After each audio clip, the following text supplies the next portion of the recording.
Dear students, welcome to Gate Smashers. Super 13 practice test series की video number 6 में आप सभी का स्वागत है। इस वीडियो में मैं क्वेश्चंस लेके आया हूं digital electronics and computer organisation and architecture के ऊपर।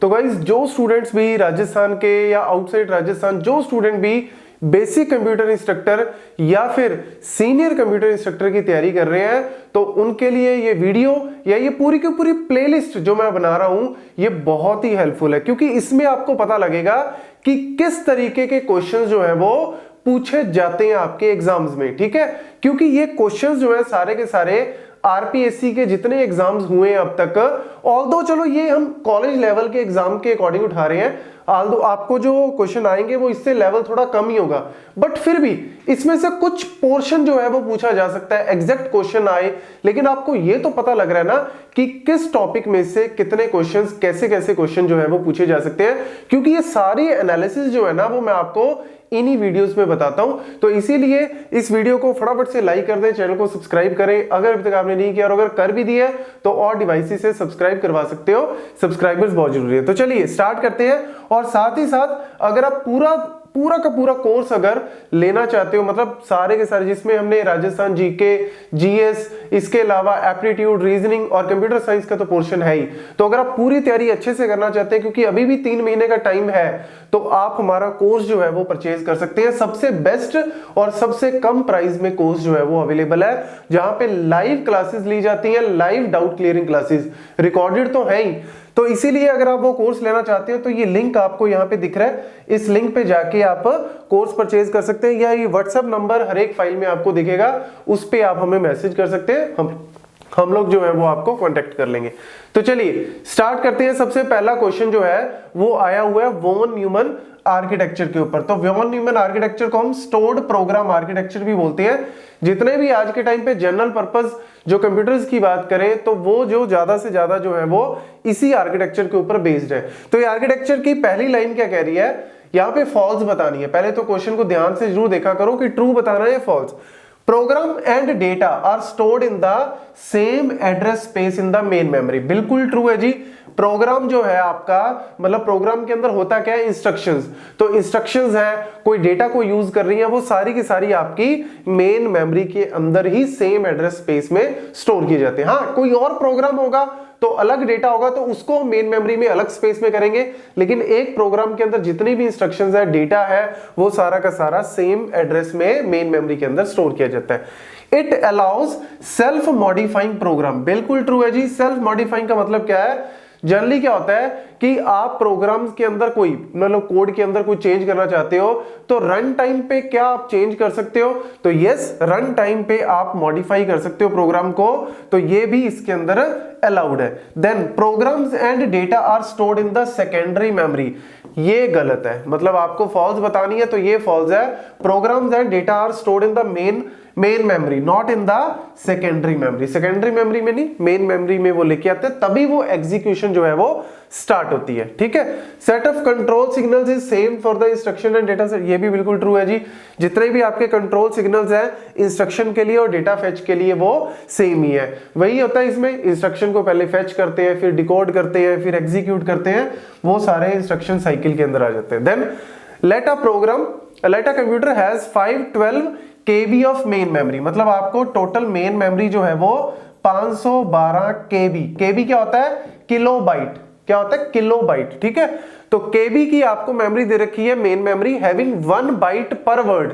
मतलब एक वर्ड, मेमोरी को ना जनरली हम बाइट एड्रेसेबल भी बोल देते हैं, वर्ड एड्रेसेबल, मतलब एक वर्ड जो है वो 1 बाइट का है, तो आप कह सकते हो कि टोटल कितने वर्ड्स हो गए, 512 के वर्ड्स हो गए। मतलब कितने वर्ड्स हो गए, कितने बॉक्स हो गए, या कितने ब्लॉक्स हो गए आपके पास, टोटल कितने ब्लॉक्स हैं, इतने ब्लॉक्स हैं, 512 के। तो 512 के को अगर हम नॉर्मली 2 रेज़ टू पावर में मेंशन करना चाहें, तो 512 क्या होता है, 2 रेज़ टू पावर होता है 9। ठीक है। ये छोटे छोटे पॉइंट्स आपको याद रखने पड़ेंगे, कम से कम 2 रेज़ टू पावर 15 16 तक याद रखो। ठीक है ना, क्योंकि ये नेटवर्क्स में भी यूज होता है, ऑपरेटिंग में भी यूज होता है। ठीक है, और कंप्यूटर ऑर्गेनाइजेशन में भी। और के क्या होता है, 2 रेज़ टू पावर 10। के क्या होता है 2 रेज़ टू पावर 10, फिर मेगा होता है 2 raise to power 20, giga 2 raise to power 30, tera 2 raise to power 40, इस तरीके से। तो ये आपका बेस सेम है, पावर ऐड हो जाएगी, मतलब आपके पास टोटल वर्ड्स कितने हो गए 2 रेज़ टू पावर 19। तो इसको हम 2 रेज़ टू पावर में मेंशन कर देते हैं। अब वो पूछ रहा है if all the words of the memory are operational, मतलब सारे काम कर रहे हैं, there is a minimum dash bit in dash, मतलब आपको अगर कितनी बिट में रिप्रेजेंट करोगे, ये तो टोटल साइज हो गया ना, अगर इसको मुझे बिट्स में रिप्रेजेंट करना हो तो देखो आपको कितनी बिट लगी 2 रेज़ टू पावर देखो कितना 19, तो आपको 19 बिट्स में रिप्रेजेंट करना पड़ेगा। और size of the main memory कौन सी बस बताती है, एड्रेस बस, क्योंकि एड्रेस आपको किस एड्रेस से, ये देखो ना इसका एड्रेस होगा 000 समथिंग 0001 इस तरीके से, तो ये एड्रेस बस आपको बताती है कि टोटल साइज जो है वो कितना है, तो यानी आपका एड्रेस बस, तो इसीलिए आपका 19 और एड्रेस बस मतलब 4th आंसर बन जाएगा। तो बड़े ध्यान से करना, अगेन मैं आपको बता दूं ये सारे पॉइंट जो है ना पूरी डिटेल में हमारे कोर्स के अंदर आपको मिल जाएंगे, तो जो स्टूडेंट भी अच्छे से इसकी तैयारी करना चाहते हो तो डेफिनेटली उनको कोर्स लेना चाहिए। Then if an n bit binary number represented in a sign magnitude representation has a range, sign magnitude की आपको रेंज पूछ रहा है यहाँ पे, साइन मतलब कि जहां पे नंबर हम प्लस और माइनस दोनों में मेंशन करते हैं, तो इसीलिए जैसे अगर देखो 000 001 010 1 100 101 110 111, ठीक है, ये हमारे पास रेंज होगी। लेट्स से मैंने 3 बिट का नंबर लिया, तो 3 बिट के नंबर में ये टोटल मेरे पास 8 इस तरीके से 0 से लेके 111 तक 1 2 3 4 5 6 7 8, ठीक है। अब यहाँ पे ये जो MSB बिट होती है ना, जो मोस्ट सिग्निफिकेंट बिट होती है, ये बताती है आपको साइन, क्या बताती है साइन, तो यानी 0 मतलब होता है पॉजिटिव नंबर, तो यानी ये क्या है पॉजिटिव 0, 0 तो वैसे 0 ही होती है, तो ये आपका पॉजिटिव 1, ये आपका पॉजिटिव 2, ये आपका पॉजिटिव 3, ये नंबर कितना है 3 है, 1 1 क्या होता है 3, लेकिन ये 3 प्लस का है माइनस का, ये 0 देखो 0 है तो प्लस का 3 है, ये देखो ये 0 है लेकिन ये माइनस की 0 है, बट 0 तो 0 ही होता है, तो आप चाहे ना भी मेंशन करो 1, ये 1 है और आगे क्या लिखा 1, मतलब आपका जो साइन है वो क्या है माइनस, ये माइनस का 2 हो गया, ये माइनस का 3 हो गया, तो रेंज देखो अगर आपका 3 बिट का नंबर है तो आप -3 से लेके +3 तक रिप्रेजेंट कर रहे हो, देखो ना -3 है और +3 है, तो सारे नंबर्स आ गए -3 से लेके +3 तक। तो अब आप देख लो इनमें से कौन सी वैल्यू होती है, वैसे तो मैंने आपको पूरा समझा दिया, बट एग्जाम के पॉइंट ऑफ व्यू से याद ही रखो, ठीक है ना, क्योंकि वहां पे आप बार बार वैल्यूज को सॉल्व करोगे तो दिक्कत आएगी।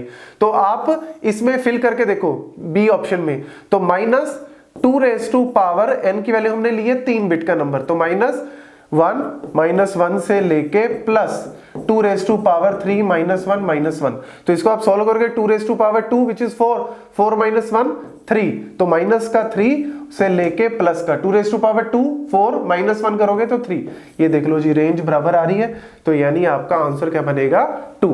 तो इस तरीके से आप इस क्वेश्चन को सॉल्व भी कर सकते हो, वैसे ये रेंज याद रखना, और कमेंट सेक्शन में मेरे को 2's कॉम्प्लीमेंट की आपको रेंज बतानी है, कमेंट सेक्शन में 2's कॉम्प्लीमेंट की रेंज मेरे को बताओ, ठीक है, वो भी आ सकती है। Then in a 4 bit 2's complement notation addition of +3 and -4, यहां पे माइनस नहीं लिखा हुआ बट एक्चुअल में यहां पे -4 है, ठीक है, तो +3 और -4, देखो +3 और -4 अगर आप करोगे टोटल तो आंसर क्या आएगा -1 ही आएगा, नॉर्मल, आप नॉर्मल करो, एक बार भूल जाओ 2's कॉम्प्लीमेंट, सिर्फ मेरे को ये बताओ 3 को और -4 को अगर आप ऐड करोगे तो आंसर -1 आएगा, ये तो सबको पता है।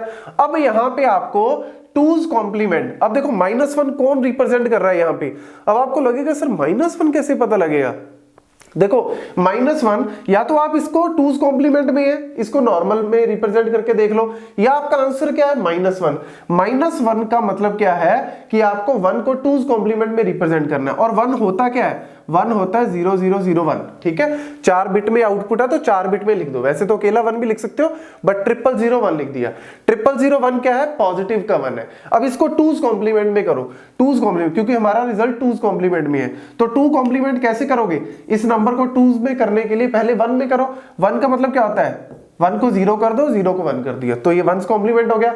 अब इसमें 1 ऐड कर दो, 1 ऐड करोगे तो 1 1 1 1, तो यानी आपने इसको 2's कॉम्प्लीमेंट में रिप्रेजेंट कर दिया, मतलब ये -1 में रिप्रेजेंट कर दिया, तो देख लो जी -1 कहां पे आ रहा है, ये रहा जी आपका आंसर, ठीक है। So this is how you have to solve. Then in a 5 bit sign magnitude representation, ये नंबर मेरे पास दे रखे हैं जी 1 1 1 1 1 0 0 1 1 1। तो नॉर्मली तो देखो आप इस नंबर को डेसिमल में रिप्रेजेंट करो, इसको भी डेसिमल में करो, दोनों को ऐड करो, आंसर आ जाएगा। लेकिन यहां पे ध्यान दो 5 bit sign magnitude, sign magnitude अगर ना दिया होता तो यानी ये पॉजिटिव नंबर है, दोनों को ऐड कर दो। लेकिन साइन का मतलब क्या है, जो आपकी एमएसबी बिट है वो आपका साइन शो कर रही है, मतलब ये पॉजिटिव है या नेगेटिव। तो देखो ये 1 है, 1 मतलब ये नेगेटिव नंबर है, तो नेगेटिव का। और ये बाकी की 1 1 1 1 क्या होता है, 1 1 1 1 क्या होता है, 4 1 क्या होते हैं 15, ठीक है। तो यानी ये माइनस का 15, ठीक है। ऐसे ये 0 है, 0 मतलब ये पॉजिटिव नंबर है। और 0 ट्रिपल 1 क्या होता है, 0 ट्रिपल 1 क्या होता है 7 होता है। तो 7 ये आप इन दोनों को ऐड कर दो, क्योंकि इन दोनों के बीच में प्लस करना है। तो -15 और 7, भैया माइनस और प्लस ये तो आपने बचपन में किए होंगे, तो ये आपको इजीली पता ही है कि ये क्या होता है -8। तो देख लो जी -8 कौन रिप्रेजेंट कर रहा है, ये, ठीक है। देखो 1 1 0 0 0, तो ये क्या होता है, ये तो सबको पता ही है, इसको एक बार भूल जाओ। ये क्या होता है 1 0 0 क्या होता है 8 होता है, और आगे माइनस है मतलब 1 है, तो 1 मतलब माइनस, तो यानी आपका ये आंसर आएगा। देन सिंप्लीफाइड, यहां पे इसको सिंप्लीफाई करना है, तो इसको सिंप्लीफाई करने के लिए सिंपली या तो आप के मैप को यूज कर सकते हो या फिर इसको डायरेक्ट मल्टीप्लाई कर दो। तो डायरेक्ट मल्टीप्लाई करोगे तो थोड़ा सा टाइम लगेगा, बट इस तरीके का क्वेश्चन काफी पॉपुलर है। तो p इंटू पी ये बन गया p plus Q bar plus P R, इन दोनों को मल्टीप्लाई कर रहा हूं मैं, फिर ये बन जाएगा जी p Q bar plus Q bar plus ये बन जाएगा आपका q बार r, ठीक है। फिर उसके बाद आपके पास यहाँ पे तीसरी टर्म है, उसको मल्टीप्लाई करोगे तो p r बार प्लस q बार r बार प्लस r बार क्या होता है 0 होता है, ठीक है। तो यहां से पूरे में से p कॉमन निकाल लो, तो p और यहाँ पे 1 प्लस समथिंग बनेगा, ये सारी टर्म्स में से p कॉमन ले लोगे तो 1 प्लस समथिंग बनेगा विच इज 1 ओनली। तो आंसर क्या आ गया p प्लस, और यहां से आप q बार कॉमन ले लो, सारों में से q बार कॉमन ले लो। तो q बार कॉमन ले लोगे, मतलब जहां पे p है उनमें से p ले लो, और जहां पे q बार है उनमें से q बार कॉमन ले लोगे, तो ये आंसर जो है वो p प्लस q बार आ जाएगा। और फिर इसको भूलना मत, ये तीसरी टर्म से भी मल्टीप्लाई करना है, p plus q plus r बार। तो दोबारा फिर अगर हम इसको मल्टीप्लाई करें तो ये आपकी टर्म यहां पे बन जाएगी p plus P Q plus P are bar plus, अब यहां पे q को मल्टीप्लाई करो q बार को, p Q bar plus q बार 0 हो जाएगा, q बार r बार।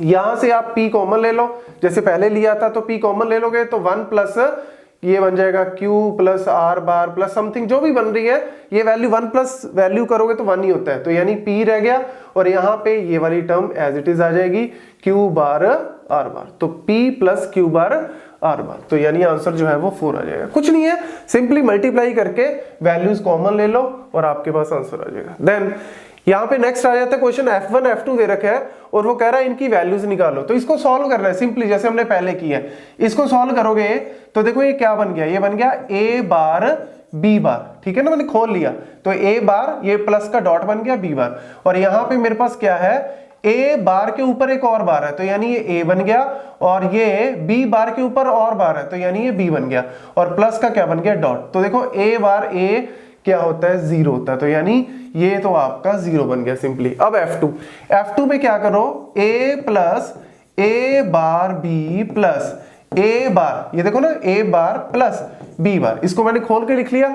अब खोल के लिखने के बाद आप देखो a प्लस a बार क्या होता है 1 होता है, तो 1 प्लस कुछ भी करोगे आंसर 1 ही आएगा। लो जी फटाफट से इसको सॉल्व किया तो 0 और 1, f1 की वैल्यू 0 आई, f2 की वैल्यू 1 आई, that's it. Then the minimum number of D flip flop needed to design mod 264 counter. Counter क्या करता है, काउंट वैल्यूज को काउंट करता है, मतलब मेरे को कितनी वैल्यूज को काउंट करना है, 264 वैल्यूज को काउंट करना है, 0 से लेके 263 तक टोटल नंबर्स को काउंट करना है। तो देखो 2 रेज़ टू पावर 8 की वैल्यू क्या होती है, 2 रेज़ टू पावर 8 होता है 256, मतलब आप अगर आपको मोड 256 काउंटर बोल देता तो आप 8 डी फ्लिप फ्लॉप से 8 फ्लिप फ्लॉप से काम चल जाता, लेकिन ये नंबर 256 से बड़ा है, तो यानी आपको कितने फ्लिप फ्लॉप लगेंगे, 9 फ्लिप फ्लॉप लगेंगे, क्योंकि 2 रेज़ टू पावर 9 क्या होता है 512, तो यानी 256 से ज्यादा, तो यानी 256 से ज्यादा मतलब आपके 9 फ्लिप फ्लॉप से काम होगा। XYZ यहाँ पे आपको, अच्छा ये दे रखा है जी आपके फुल एडर का। तो फुल एडर में ये तो डायरेक्ट याद ही रखना आपको, हाफ एडर और फुल एडर के केस में सम और कैरी की इक्वेशन क्या होती है, तो सम और कैरी की इक्वेशन आपकी होती है ये वाली, ठीक है। तो आप इसको बना भी सकते हो। वैसे मैंने एक अभी जो है इसकी वीडियो भी अपलोड की है, तो आपको वहां पे चैनल पे इसकी वीडियो का लिंक भी मिल जाएगा फुल एडर का, ठीक है। तो आप एक बार उसको डिटेल में देख सकते हो, फुल एडर हाफ एडर कैसे काम करते हैं। तो ये इक्वेशंस तो डायरेक्टली याद ही रखनी पड़ेंगी आपको, ठीक है। वैसे बना भी सकते हो।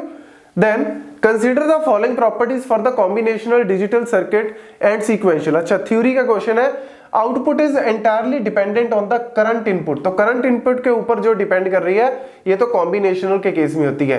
Implement using flip flop, sequential circuit को फ्लिप फ्लॉप से इंप्लीमेंट करते हैं क्योंकि उसमें हमें प्रीवियस आउटपुट को स्टोर करना पड़ता है और यूज करना पड़ता है। Output is determined by sequence of input, ये भी सीक्वेंशियल में होता है, एक इनपुट नहीं अलग अलग इनपुट हम लोग देते हैं और फिर क्लॉक पल्स अप्लाई करके हम आउटपुट चेक करते हैं। तो यानी ये कॉम्बिनेशनल में है और ये सीक्वेंशियल में। तो देख लो जी कौन सा आउटपुट मैच कर रहा है यहाँ पे, ये वाला, ठीक है, ऑप्शन आपका 4। देन आगे, which of the following statement is not true about JK flip flop. Okay, तो JK flip flop it behaves like SR when both J and K are not one simultaneous. बिल्कुल ठीक है जी, क्योंकि SR जो है जब S और are की वैल्यू 1 1 होती है तब वो फेल हो जाता है, तो इसीलिए जेके फ्लिप फ्लॉप जो है वो वर्क करता है। तो ये बिल्कुल एसआर की तरह काम करेगा अगर वैल्यू जो है वो इनपुट 1 1 ना हो। It behaves like T flip flop when JK is equal to 1। बिल्कुल ट्रू है जी, क्योंकि ये आपका टॉगल फ्लिप फ्लॉप की तरह, मतलब जो भी प्रीवियस आउटपुट थी अगर 0 थी तो 1 कर देगा, 1 थी तो 0 कर देगा, उल्टा। It behaves like D flip flop, ये गलत है, तो इसने आई थिंक गलत ही पूछा है, नॉट ट्रू। हाँ, तो ये डी फ्लिप फ्लॉप नहीं टी की तरह काम करता है, ठीक है। तो ये छोटे छोटे थ्योरी के पॉइंट्स हैं, जो ट्रुथ टेबल्स हैं वो आपके याद होने चाहिए सारे फ्लिप फ्लॉप्स के। विच of the following type of data hazard in the pipeline processor is a harmless. Read write, read after right. Read write तो वैसे भी प्रॉब्लम होती है, हमने डीबीएमएस में भी पढ़ा हुआ है, इसमें भी आ जाता है। Read write, yes there is a problem. Read after read, ये कोई प्रॉब्लम नहीं है। एक टाइम पे अगर 1000 लोग भी रीड कर रहे हैं तब कोई दिक्कत नहीं है। दिक्कत तब आती है जब कोई चेंज करने की कोशिश करता है, मतलब एक रीड कर रहा है दूसरा चेंज कर दे, या एक राइट कर रहा है दूसरा रीड कर ले, या एक राइट कर रहा है दूसरा राइट कर ले, तो वो प्रॉब्लम है। In the context of computer system architecture a stack is, अच्छा कंप्यूटर सिस्टम आर्किटेक्चर में स्टैक का पर्पस क्या है, मतलब स्टैक हम किसको बोलते हैं, stack is a reserved RAM address space. Yes, तो स्टैक जो है, क्योंकि स्टैक जो आपकी रैम होती है, हर एक प्रोसेस को रैम मिलती है, मतलब रैम के अंदर जो है वो स्टैक जो है वो मिलता है, कुछ आपको लिमिटेड स्पेस जो है वो मिलता है। इसके अलावा अगर आप डायनामिक चाहते हो तो हीप को यूज किया जाता है। तो स्टैक जो है वो रैम का पार्ट है, रोम और नहीं, ये बाकी के वैल्यूज जो है वो गलत है। So this is how you have to solve the questions. I think इतने ही क्वेश्चंस है, ठीक है। चलिए, थैंक यू गाइस।